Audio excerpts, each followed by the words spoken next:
Hello friends, आज आपण इयत्ता चौथीतील स्कॉलरशिपमधील बुद्धिमत्ता चाचणी या विषयातील प्रश्नांचा सराव करत आहोत.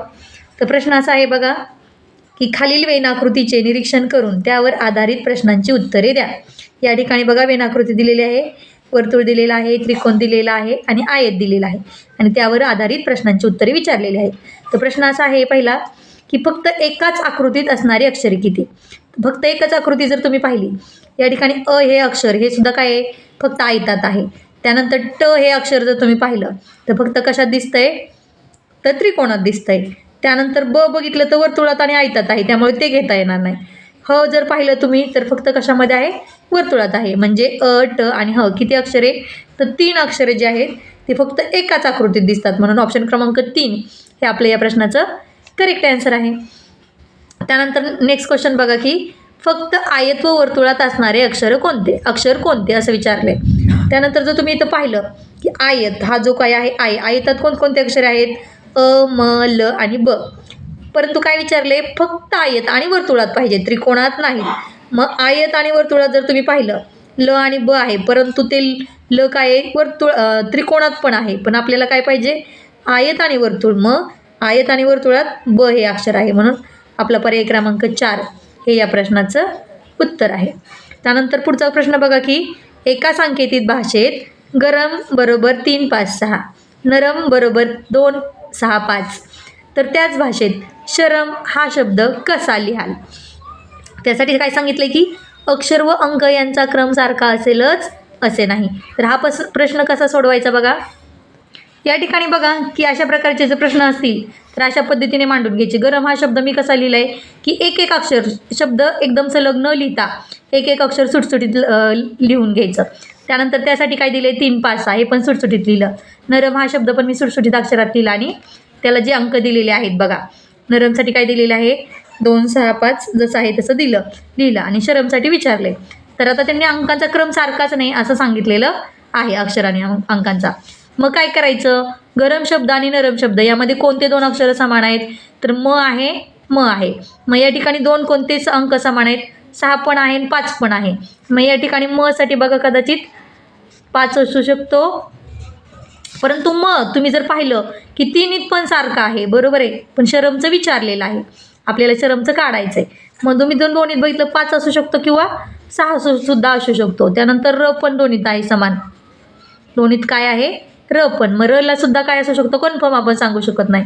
र साठी सुद्धा 5 असू शकतो किंवा 6 असू शकतोय. त्यानंतर राहिलं काय, ग. मग यासाठी ग साठी काय असेल, कोणता अंक राहिला बघा, या ठिकाणी 5 समान होता दोन्हीत, मग 3 राहिला. मग ग साठी काय येणार, 3. त्यानंतर यात कोणतं अक्षर राहिलं, तर न राहिलं. मग न साठी काय उरणार, या ठिकाणी 2. आता काय विचारले, शरम, बरोबर आहे. मग 5 आणि 6 तर येणारच, बरोबर आहे. आणि श साठी अक्षर कोणतं येईल, तर श साठी दिलेलं आहे का आपल्याला, 2 आहे का श साठी, नाही. 3 आहे का, नाही. मग 3 अक्षर सोडून 5 आणि 6, 3 सोडायचं, 2 सोडायचं. मग पर्याय जर पाहिले, 3 सोडायचं, 5 6 सगळीकडेच पाहिजे, 5 6, परंतु 3 पण नसायला पाहिजे, 2 पण नसायला पाहिजे, नवीनच अंक पाहिजेत, म्हणून 7 हा अंक या ठिकाणी आपण घेऊ शकतो. म्हणून पर्याय क्रमांक 3 हे या प्रश्नाचं करेक्ट आन्सर होईल. त्यानंतर पुढचा प्रश्न बघा. या ठिकाणी बघा, की खालीलपैकी दिवाळी सणाला कोणती कृती योग्य ठरेल? पहिला पर्याय आहे, की राहुलने भरपूर फटाके वाजविले, तन्मयने महाग कपडे खरेदी केले, सुदर्शनने दिवाळीचा फराळ गरीब मुलांना वाटला, कोमलने दिवाळीचा फराळ कुणालाही न देता स्वतः खाऊन टाकला. ती यामध्ये कोणती योग्य कृती ठरेल बघा, की फटाकडे वाजविले, भरपूर महाग कपडे खरेदी केले, हे काही योग्य पर्याय नाहीत बघा. कोमलने कुणालाच न देता फराळ खाऊन टाकला, हा पर्याय योग्य आहे का, नाही. तर सुदर्शनने दिवाळीचा फराळ गरीब मुलांना वाटला, हा अत्यंत योग्य पर्याय आहे. म्हणून पर्याय क्रमांक 3 हे आपले या प्रश्नाचं करेक्ट आन्सर आहे. त्यानंतर नेक्स्ट क्वेश्चन बघा, की एका सांकेतिक भाषेत बॉय BOY बरोबर 42 दिलेले आहेत. त्यानंतर DOG डॉग बरोबर 26 दिलेत. तर त्याच भाषेत FOX हा शब्द कसा लिहाल असं विचारलेलं आहे.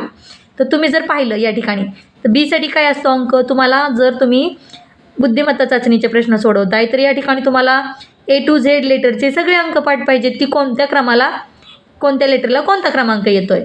या ठिकाणी बघा, बीचा लेटरचा कोणता क्रमांक असतो, तर 2 नंबरचा क्रमांक असतो, हे तुम्हाला माहीतच पाहिजे.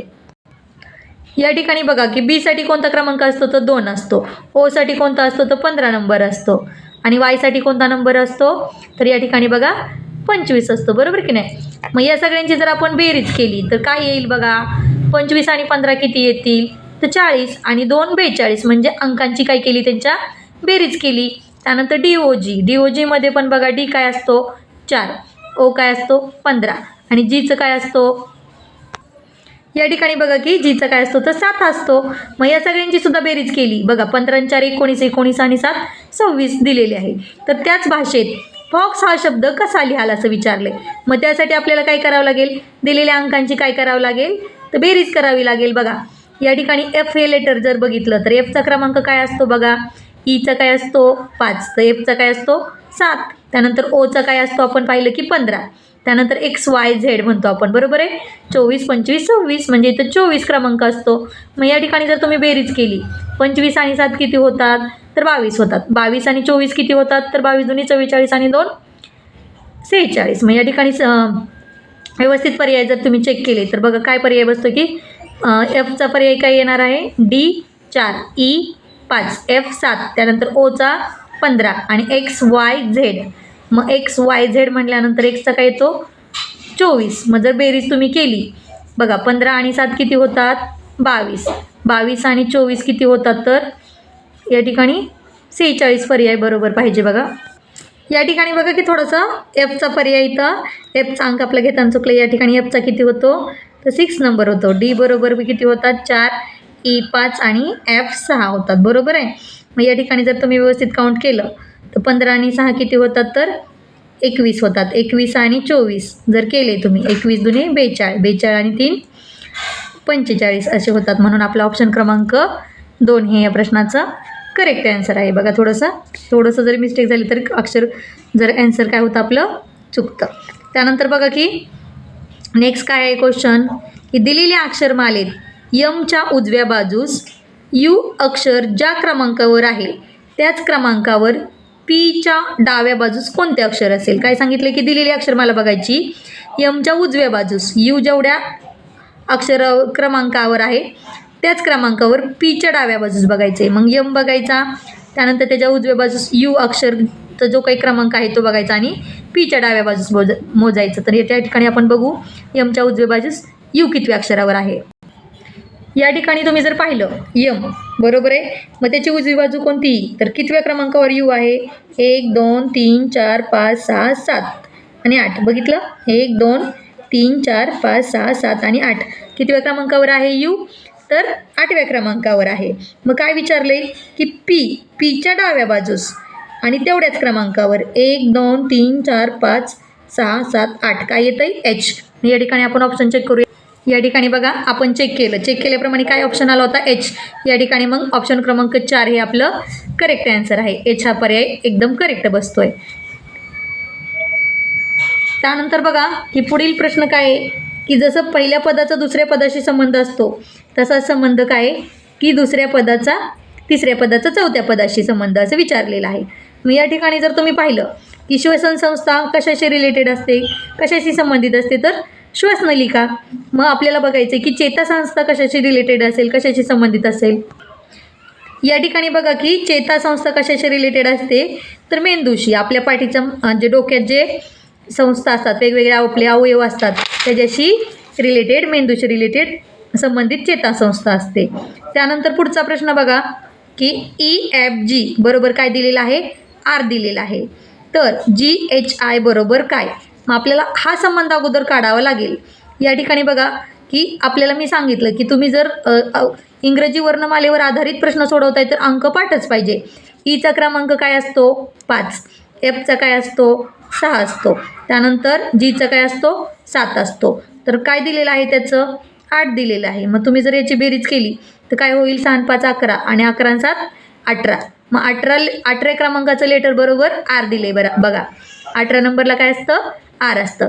मग GHI जर तुम्ही केलं जी काय असतो 7, एच काय असतो 8, त्यानंतर आय काय असतो 9. मग यांची जर बेरीज केली 7 आणि 8 15, 15 आणि 9 किती होतात तर 24 होतात. मग 24 नंबरचं लेटर जर तुम्ही पाहिलं तर काय असतं 24, 25, 26 XYZ. तर काय असतं 24 नंबरचं आहे बघा.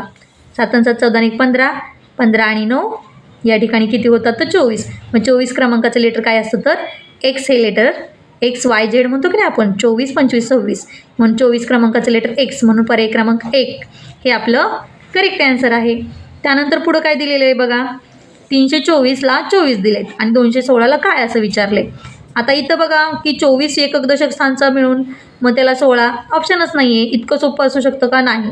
तर याच्याशी काय संबंध आहे बघा की जर तुम्ही पाहिलं कडचे 2 अंक जर घेतले 3 आणि 4ची काय होती काय केले या ठिकाणी बघा 3 आणि 2 3 2 6 आणि 6 चोक 24 म्हणजे सगळ्याच जे अंक आहेत त्या सगळ्यांची गुणाकार केलेला आहे म्हणजे 3 2 6 6 चोक 24 आणि दिलेला आहे. मग आपण जर या ठिकाणी बघितलं बे एक बे आणि बे सक्क 12 काय गुणाकार येईल 12. मग ऑप्शन आहे का तर पर्याय क्रमांक 3 हे याचं करेक्ट आन्सर येईल. त्यानंतर पुढचा पण प्रश्न बघा की 3ला 36 तर 4ला काय. आता 3ला 36 कसे आले तर 36 आपल्याला माहिती आहे काय आहे वर्गसंख्या. कोणाचा वर्ग आहे 6चा. मग 3चे 6 कसे झाले तर 3ची दुप्पट 6 झाली. ठीक आहे. मग या ठिकाणी 4ची दुप्पट आपण जर केली तर काय येईल 8. मग 8चा वर्ग काय 8 8 64 म्हणून पर्याय क्रमांक 1 हे या प्रश्नाचं करेक्ट आन्सर होईल. व्हिडिओ आवडल्यास लाईक सबस्क्राईब अँड शेअर करा.